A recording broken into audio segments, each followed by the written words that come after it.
क्या आप जानते हैं दोस्तों, आपके घर में रोज इस्तेमाल होने वाला एलपीजी सिलेंडर असल में कहां से आता है? इसकी शुरुआत जमीन के बहुत गहराई में दबे हुए क्रूड ऑयल से होती है। एक ऐसा काला गाढ़ा तरल जिसमें अलग अलग तरह के केमिकल्स मिले होते हैं। ये सीधे इस्तेमाल के लायक नहीं होता, इसलिए इसे रिफाइनरी तक पहुंचाया जाता है, जहां साइंस और इंजीनियरिंग मिलकर इसे उपयोगी ईंधन में बदलते हैं। रिफाइनरी में सबसे पहले इस कच्चे तेल को बहुत ज्यादा तापमान पर गर्म किया जाता है, जब तक कि ये उबलने न लगे। फिर इसे एक ऊंची टावर में भेजा जाता है, जिसे डिस्टिलेशन कॉलम कहा जाता है। यहाँ एक खास सिद्धांत काम करता है। हर पदार्थ का उबलने का तापमान अलग होता है। जैसे जैसे तेल गर्म होता है, उसके अलग अलग हिस्से अलग तापमान पर भाप बनकर ऊपर उठते जाते हैं। भारी हिस्से नीचे रह जाते हैं और हल्के हिस्से ऊपर पहुंच जाते हैं। सबसे ऊपर इकट्ठा होने वाली गैसें ही एलपीजी बनने के लिए सबसे अहम होती हैं, लेकिन इन्हें सीधे इस्तेमाल नहीं किया जाता। इन गैसों को और प्रोसेस करके इनमें से प्रोपेन और ब्यूटेन निकाले जाते हैं। यही दोनों मिलकर एलपीजी बनाते हैं। ये गैसें बहुत हल्की होती हैं, इसलिए इन्हें सुरक्षित तरीके से संभालना जरूरी होता है। रिफाइनरी में इन्हें साफ किया जाता है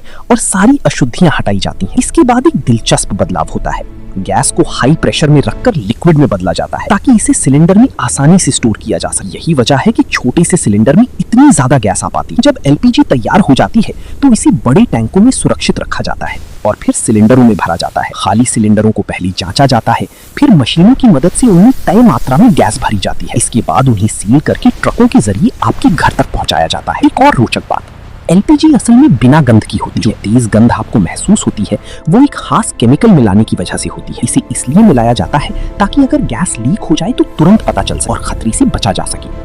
एलपीजी को इतना लोकप्रिय बनाने की वजह है इसका साफ और असरदार ईंधन होना। ये जल्दी जलती है, कम धुआं देती है और खाना बनाने को आसान बना देती है। जब आप चूल्हे का नॉब घुमाते हैं तो सिलेंडर के अंदर मौजूद लिक्विड गैस तुरंत गैस में बदलकर बर्नर तक पहुंचती है। यानी एक ही पल में विज्ञान का पूरा चक्र पूरा हो जाता है।